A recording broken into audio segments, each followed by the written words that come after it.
Bienvenidos al podcast de Referentes de Inversión, un nuevo espacio impulsado por Deutsche Bank en el que grandes expertos en economía nos ayudarán a construir un punto de vista sólido basado en información real y rigurosa. Hoy echamos la vista atrás, en concreto hasta el 2008, para entender mejor qué es la normalización de los tipos de interés, su evolución y cómo nos afecta. Nos acompañan dos grandes referentes de inversión, Rosa Duce, Chief Investment Officer de Deutsche Bank España, y Juan Ramón Rayo, doctor en economía, profesor y escritor. Bienvenido, Juan Ramón.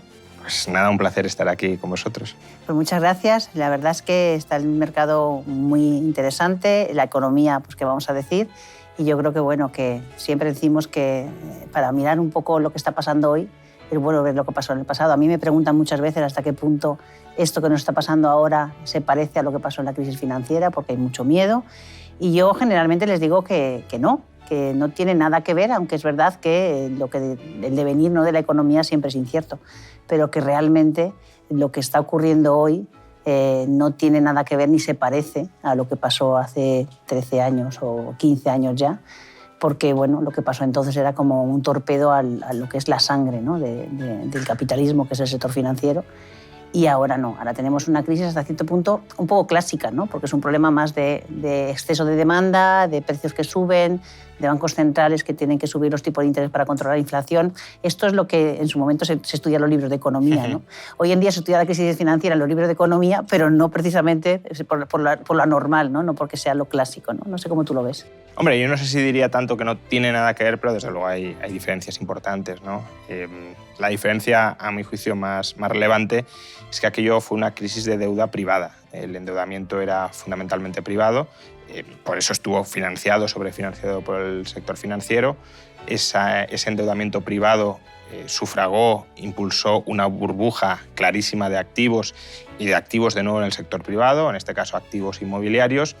Y claro, cuando esa crisis de deuda privada se da y por tanto pincha, se traduce en un problema muy serio de solvencia del sector financiero y a partir de ahí la crisis financiera que agrava todavía más las dinámicas previas, porque si ya tienes una economía que está como desencajada, desajustada, hay sectores que se han sobredimensionado, como claramente la construcción, tienes a lo mejor, por ejemplo en el caso de España, déficits externos insostenibles, inmanejables. Si a todo ese mix ya muy complicado le añades la ruptura de la intermediación financiera, que es lo que sucedió a partir de 2008 y especialmente en España 2012-2013, pues ya tienes un desplome muy considerable. En este caso, más bien, podríamos hablar quizá de crisis de deuda pública, pero no crisis como la de 2012-2013, sino exceso de endeudamiento público que se ha traducido en inflación. Y esa inflación está llevando, como dices, a una subida de tipos de interés para controlarla, pero claro, al mismo tiempo está generando tensiones de liquidez en algunas partes del sistema financiero, pero son tensiones de liquidez, de momento no de solvencia. Bueno, yo creo que también el mundo ha cambiado mucho, ¿no?, desde entonces, ¿no? Porque en el 2008, como bien has dicho, al final veníamos de una época de boom económico, de excesivo crecimiento del crédito, de unos tipos de interés que realmente estaban bajos, pero que no estaban ni con mucho como estaban ahora. La Fed empezó a subir los tipos, la regulación del sector financiero tampoco tenía nada que ver, y luego también la respuesta, ¿no? Porque al final es verdad que allí también los tipos de interés se colocaron en el 0%, pero realmente la política fiscal fue restrictiva, justo lo contrario de lo que estamos viendo ahora. Entonces, al final, es verdad que no sabemos las consecuencias porque no sabemos qué va a pasar en el futuro, pero a priori lo que parece es que es más la situación de hace 15 años era un excesivo endeudamiento del sector privado, que cuando suben los tipos de interés se pincha la burbuja, el sector financiero deja de funcionar y encima pues, se ve que la regulación de los años anteriores hace que haya determinados instrumentos financieros que estaban muy poco regulados. Esto nos lleva a la crisis financiera y luego a la crisis de deuda, porque ese estrangulamiento de la política fiscal pues al final lo que hace es que, pues eso, que se reduce el gasto, las economías se hunden todavía más y recordamos todavía, ¿no?, cuando decían, no, es que vienen aquí a rescatar a Grecia, a Irlanda o a Chipre. ¿Por qué? Pues bueno, porque al final toda esa política de ajuste fiscal lo que hizo fue todavía agravar más los problemas. También Europa no era lo que es ahora. Claro, lo que pasa es que sí, efectivamente, al final si tú tienes un sector público como lo tenías, con una dependencia muy fuerte de financiarse, del déficit público, caso de Grecia, España, Portugal, Italia, y no se mutualizan las deudas, pues evidentemente la solvencia del Estado es la suya, y si ya está muy endeudado y cada vez necesita más deuda, pues el riesgo de que caiga y el miedo que se genera sobre la sostenibilidad de sus pasivos en el mercado es muy clara. La cuestión, claro, es por qué se llegó, ¿no?, a esa situación de tanta dependencia del sector público, en este caso español, pero también del griego, del italiano, del portugués, del déficit. Y en parte fue también porque, claro, tú se genera una burbuja de activos inmobiliarios, se genera una burbuja de crédito, años 2004, 2005, 2006, hasta 2007, y todo eso, esa burbuja privada, se traduce en ingresos públicos muy considerables, porque claro, las administraciones públicas españolas, en este caso, se hincharon a ingresar durante los años de la burbuja inmobiliaria. Y de repente te pincha la burbuja, te pincha el crédito, los ingresos colapsan, los gastos no retroceden al nivel previo, al contrario, siguen aumentando por los llamados estabilizadores automáticos, prestaciones de desempleo, emisión de deuda y, por tanto, gasto creciente en intereses. Y claro, ahí, pues si tú emites cantidades ingentes de deuda, ya no digamos si hay que sumar el rescate bancario, que es un one-off, pero puede llegar a ser una cuantía importante de pasivos. Claro, si tú ya tienes bastante deuda, le añades anualmente mucha más deuda vía déficit, gastos extraordinarios que hay que financiar con deuda, los mercados empiezan a decir, bueno, ¿este país le va a dar apoyo a alguien o no? Y si sí, no se lo pero dan... yo creo que esa es la diferencia, ¿no? Porque realmente entonces Europa no es lo que es ahora. O sea, lo que he dicho, ¿no?, la mutualización de la deuda hace 15 años o hace 13 años, cuando se hablaba, ¿no?, de periféricos y centro de Europa. Y esto ya no existe. Hoy ya sí que hay una concepción de Europa. Y a mí una de las cosas que más me sorprende es que los bancos centrales, que actuaron entonces y están actuando ahora con mucha velocidad, en su momento, recuerda cuando Draghi, ¿no?, que dijo que aquello de que iba a hacer todo lo necesario, el mercado se estabilizó. Ahora nadie ha cuestionado en ningún momento los niveles de deuda de Italia, por ejemplo, ¿no?, por poner un ejemplo de un país que tiene una deuda enorme. Nadie lo cuestiona porque supuestamente el Banco Central Europeo ha dicho que tiene un mecanismo que va a funcionar, pero no nos ha dado ningún detalle. Solamente con decirlo el mercado se lo ha creído. Como lo de Draghi, que fue decirlo, no hacer... Es verdad que aprobó un mecanismo, pero que no se usó, el OMT. Pero por lo menos sabíamos cómo funcionaba. Sí, sabíamos cómo funcionaba, pero simplemente al final se limitó a decir, yo estoy aquí y si hace falta intervendré. Pero el mero hecho de decir que si hace falta intervendrás ya realinea todas las expectativas del mercado. Pues oye, esta deuda la podemos atacar porque había un fundamento de ataque. Eso también hay que dejarlo claro. Es decir, a Alemania no se le atacaba porque no había ningún fundamento. Aquí sí. Pero claro, si luego te viene el Banco Central, si has de luchar contra el Banco Central, ahí los inversores ya saben que van a perder. Sí, de todas maneras, comparando con la situación actual, cuando yo decía que no se parece sobre todo porque, claro, cuando uno mira lo que está pasando ahora, tiene que mirar un poco de dónde venimos, ¿no? Entonces, claro, venimos de una época de tipos de interés ultra bajos, que tampoco tiene ningún sentido, porque, claro, aquí hablábamos que los bancos centrales han subido los tipos de interés, pero es que, claro, lo anormal es que estuvieran en el 0%. No tiene ningún sentido que un Estado emita deuda y resulta que en vez de pagarte intereses se los pagues tú, que es lo que pasaba antes del último año, ¿no? Entonces, claro, si sumamos esa política de tipos cero o negativos en el caso de Europa, con una pandemia que ha provocado que mucho ahorro acumulado, cuando nos quitaron las restricciones, todo el mundo sale a demandar, junto con unas fábricas que han estado paradas y además se produce lejísimos, por tanto todos recordamos las fotos de los contenedores en los países asiáticos, pues claro, al final mucha demanda, poca oferta, pues la inflación se dispara y cuando llega ya la guerra en Ucrania, porque se habla muchas veces de que parece que la culpa de la inflación la tiene la guerra, pero no, ya veníamos con problemas de inflación. Entonces, ahora lo que están haciendo los bancos centrales es responder casi, cuando yo decía, un poco a una recesión clásica, ¿no?, a una desaceleración clásica, es decir, hay mucha demanda, poca oferta, los precios suben y los bancos centrales lo que hacen es subir los tipos de interés para frenar el crédito. Para enfriar la economía, efectivamente. Sí, aquí la característica quizá, bueno, no distintiva, porque también es de libro, pero la nota en la que habría que incidir es efectivamente la política fiscal, ¿no? La política fiscal que acompañó durante la pandemia, política monetaria muy expansiva y política fiscal muy expansiva, pero ahora ha habido un cierto desacople. Es decir, la política fiscal se ha vuelto restrictiva para enfriar la economía, para evitar ese sobrecalentamiento que da lugar a inflación. Claro, si tú tienes, como decías, cuellos de botella, ofertas inelásticas en muchos sectores y le añades mucho gasto, el ahorro que estaba acumulado, también en parte por la política fiscal que lo había rellenado vía mantenimiento de rentas, eso se libera, pues mucha demanda, oferta rígida, subida de precios. Entonces, tenemos que enfriar eso, ¿vale? ¿Cómo lo enfriamos? Subiendo tipos de interés. Pero claro, como ahora no está acompañando la política fiscal, pues las subidas de tipos de interés han de ser sobreproporcionales, más agresivas, porque aquello que no deja de gastar el sector público lo tiene que dejar de gastar el sector privado. Efectivamente. Entonces yo creo que esta es la gran diferencia, ¿no? Que la política fiscal está siendo expansiva y expansiva en países como Alemania, ¿no? Porque al final estamos hablando que es que Alemania es de los países que más dinero se está gastando. Claro, si sumamos el dinero que ya se haya puesto sobre la mesa con los programas del Next Generation, con la pandemia, a todo el dinero que se ha gastado durante toda esta época para intentar paliar un poco el coste de la subida de los precios, al final es mucha política fiscal que yo siempre digo lo que hace es poner un suelo al crecimiento y de hecho los datos, pues estamos viendo los datos, son sorprendentemente buenos para una subida de tipos tan agresiva y tan poco tiempo.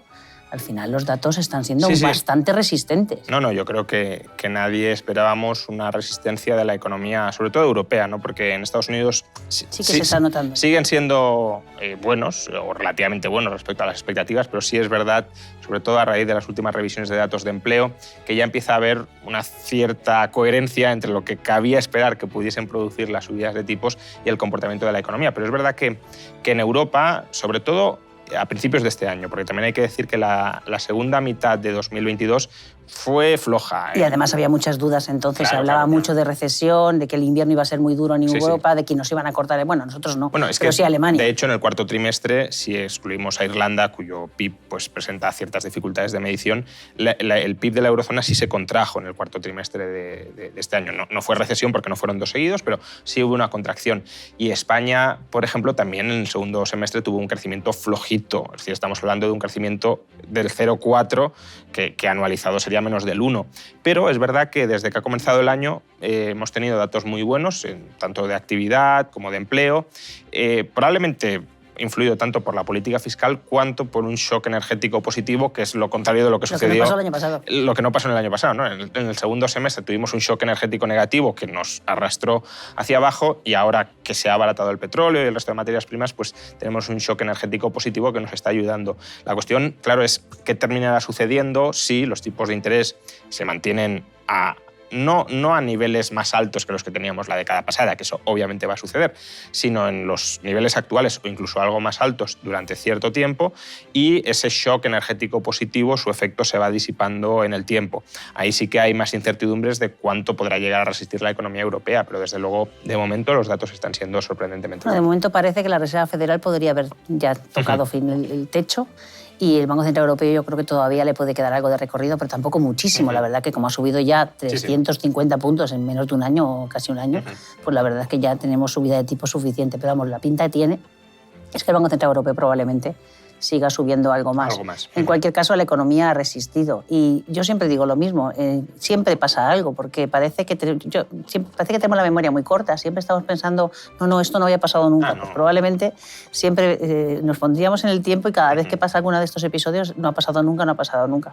Lo que yo sí que creo es que siempre aparecen oportunidades. Que estas cosas, cuando ocurren este tipo de acontecimientos económicos o financieros, hay retos y hay oportunidades, las dos cosas. Entonces, las oportunidades, yo ahora donde veo la gran diferencia es que durante mucho tiempo una persona que quisiera invertir y que tuviera poco riesgo no tenía prácticamente alternativas. De hecho, el mundo de los depósitos había desaparecido. Entonces veías cómo pues, muchos ahorradores conservadores tenían que ir cogiendo algo de riesgo porque si no su rentabilidad, pese a que la inflación estaba en niveles muy bajos, o sea que la inflación real, o sea que la rentabilidad real hubiera sido atractiva, es que claro, con los tipos en negativo no tenías ninguna posibilidad. Y ahora realmente sí que aparecen por fin, ¿no? Oportunidades que, hombre, los cupones han vuelto, ¿no? Entonces yo creo que esto es una muy buena noticia para alguien que es más conservador porque lleva asumiendo riesgo mucho tiempo sin la recompensa, porque es verdad que los mercados han estado muy volátiles. O sea, ahora desde luego, si miramos tipo de interés nominal a medio largo plazo que te puedes cerrar e inflación esperada a medio largo plazo, tienes tipos de interés positivos a medio largo plazo. Es verdad que a lo mejor a muy corto plazo no, aunque habría que mirar también economías y tipos de interés a corto en esa economía, pero a largo desde luego sí.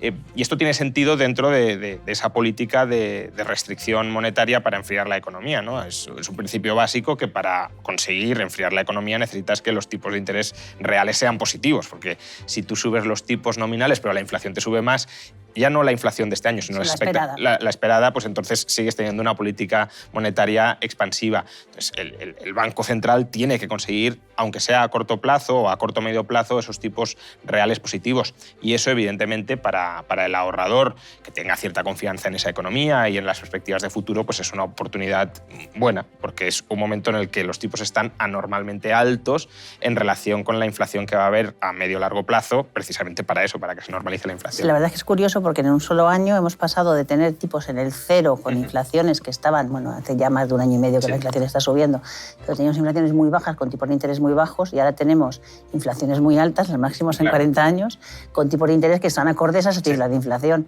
Entonces, como bien dices, ¿no? Al final uno tiene que trabajar primero cuando la mayor parte de la gente invierte a largo plazo. Por tanto, parece que no, pero una pequeña diferencia, un 1% en un plazo es mucho dinero, ¿no? Y si además son plazos, o sea, son inversiones a plazo de riesgo modesto, pues todavía más. Claro, ¿no? Claro, efectivamente, porque tu probabilidad de perder es menor.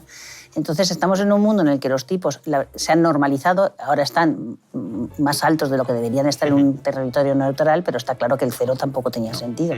Por tanto, volvemos a un mundo ciertamente más normal, en el que los tipos te van a dar un instrumento de renta fija, te va a dar un cupón, que si tú quieres ganar más que ese cupón, pues tienes que arriesgar un poco más y le vas a exigir al mercado, ¿no? En este caso a la bolsa, pues que te pague ese riesgo que asumes por salirte de una letra del Tesoro o de un bono del Tesoro o un bono de una gran empresa. Entonces yo creo que, por eso digo que hasta cierto punto es la vuelta a la normalidad. Normalidad exagerada por unos tipos de interés muy altos, pero que en el fondo es un ciclo que los tipos bajarán. Cuando la economía se estabilice y cuando la inflación se estabilice, pues podremos bajar los tipos a niveles neutrales. Lo anormal, incluso lo negativo, lo distorsionador, era que prácticamente la inversión que un inversor espera mantener en cartera, en condiciones de más o menos liquidez, de bajo riesgo, que ese capital en parte tuviera que ir a la bolsa. Es decir, la bolsa no está concebida, no es un activo financiero para ser la cartera de tesorería de nadie, ni para ser un activo... Bueno, hay empresas que a lo mejor sí lo pueden llegar a ser, pero en términos generales un activo de bajo riesgo. La bolsa es un instrumento muy volátil, incluso un instrumento financiero donde puede haber pérdidas permanentes de capital y, por tanto, si un inversor, precisamente por lo que decías antes, ¿no? Porque la rentabilidad en la renta fija ha sido anulada y no olvidemos que este también era uno de los objetivos de los propios bancos centrales, de los quantitative easings, forzar a la gente a que asumiera riesgos eliminando la rentabilidad que podían obtener en los propios instrumentos que el Banco Central compraba para rebajar su rentabilidad. Pues claro, si te matan la rentabilidad en renta fija y te has de refugiar en la renta variable, eso genera una prima de valoración en las acciones que tampoco refleja realmente el valor de esas empresas. Sí, yo creo que ahora estamos en un momento en el que efectivamente hay oportunidades en renta fija y probablemente sin asumir unos riesgos excesivos. No tienes que ir a bonos de un país emergente claro. o a bonos de alto rendimiento, sino que te puedes ir perfectamente a bonos de calidad, de empresas de calidad o a bonos públicos y si eres dependiendo de tu perfil, ¿no? Si tú quieres coger un poco más de riesgo y quieres aspirar a medio y largo plazo a tener una rentabilidad un poco más alta, pues tienes que meter una parte de tu cartera en activos de riesgo, que pueden ser los propios bonos emergentes o los propios bonos de alto rendimiento o la bolsa. Y dependiendo de tu capacidad de asumir pérdidas, como bien dices, ¿no? Si eres una persona muy arriesgada que inviertes a muy largo plazo, oye, pues la inversión en bolsa te puede interesar. Sí, yo soy... Si eres una persona que tiene más moderada, que también invierte a largo plazo, pero que no quiere no dormir por la noche, porque aquí también el sueño es importante, pues entonces dices, bueno, pues... No sé, a mí la inversión en bolsa me parece magnífica y de hecho yo animo a todas las personas, sobre todo jóvenes que tienen tiempo para capitalizar, que piensen en invertir a largo plazo y sobre todo en bolsa, ¿no? Pero lo que era una normalidad de los últimos 10 años es que la inversión en bolsa fuera la inversión en tesorería, ¿no? Y eso, claro, porque no tenías alternativa. Claro. O sea, yo creo que la clave es que hemos pasado del argumento de que no hay alternativa, ahora tienes un montón de alternativas. Entonces ya no tienes que buscarte esos activos de riesgo para coger algo de rentabilidad, no, ya no. Ahora tienes posibilidad de combinar tu cartera y si lo que necesites más a corto plazo lo puedes tener en activos más refugio, que te van a pagar, cosa que antes no te pagaban, y lo que tengas que invertir más a largo plazo, pues una parte de tu cartera lo puedes tener en activos de riesgo, sea bolsa, sea materias primas, sea divisa, lo que tú quieras, pero siempre puedes tener un poco más de riesgo, ¿no? Y en ese sentido, hombre, yo creo que cada momento de la historia es muy complicado, porque yo creo que esto nos olvidamos enseguida de... No, sí, o sea, nunca hay una época tranquila. Nunca hay una época tranquila, pero, a ver, lo que hablábamos al principio, esto no es la crisis financiera, no se parece a la crisis financiera, no estamos hablando, al menos de momento, ¿no? Estamos viendo que en la crisis financiera teníamos, pues eso, lo que hemos dicho antes, ¿no? Exceso de endeudamiento del sector privado, teníamos unos bancos muy poco regulados con determinados activos financieros que podían comprar todo el mundo, porque ahora efectivamente ahora hay mucha más regulación, no todo el mundo puede comprar todo. Que yo creo que esa situación hoy en día es totalmente diferente. Y bueno. Sí, ahí el único riesgo que podemos tener en el horizonte es ahora mismo, claro, la subida de tipos de interés en un contexto, venimos de un contexto de muy bajos tipos de interés, aquellos agentes que estén en una situación de iliquidez, es decir, que tengan pasivos a muy corto plazo y hayan invertido a muy largo plazo a tipos fijos y bajos, claro, ahora se pueden encontrar con la necesidad, que es lo que le está sucediendo a parte de la banca estadounidense, se pueden encontrar con la necesidad de refinanciar sus pasivos a corto a tipos de interés más altos, los actuales, y en cambio no pueden renegociar sus tipos de interés a largo que se han cerrado cuando 2020, 2021, 2019, 2018, cuando eran apreciablemente más bajos. Y ahí sí que puede haber una contracción del margen de intermediación o, alternativamente, si necesitan liquidar activos a largo para recuperar liquidez, claro, con tipos altos los activos a largo se venden depreciadamente y eso consume parte del capital de los bancos. Ese es el único... Esa crisis clásica de liquidez, que al final es también una crisis clásica de liquidez, es, yo creo, uno de los posibles riesgos que sí hay en el horizonte a considerar. Sí, lo que pasa es que fíjate que en ese sentido, y tienes razón, yo lo que veo es que, primero, los bancos centrales, lo que han demostrado en los últimos 15 años, que son súper imaginativos. Yo siempre digo que siempre se han ganado de la manga. Y no sé si para bien o para mal. No sé si para bien o para mal, pero son súper imaginativos. Y luego, que lo hemos visto, ¿no? Ahora mismo lo que tenemos en algunos bancos americanos regionales, además, es un problema de liquidez, no un problema de solvencia, y cuando ha habido un problema de solvencia se ha intervenido enseguida, y realmente yo creo que los propios reguladores americanos se han puesto las pilas para atajar el problema, además muy rápidamente.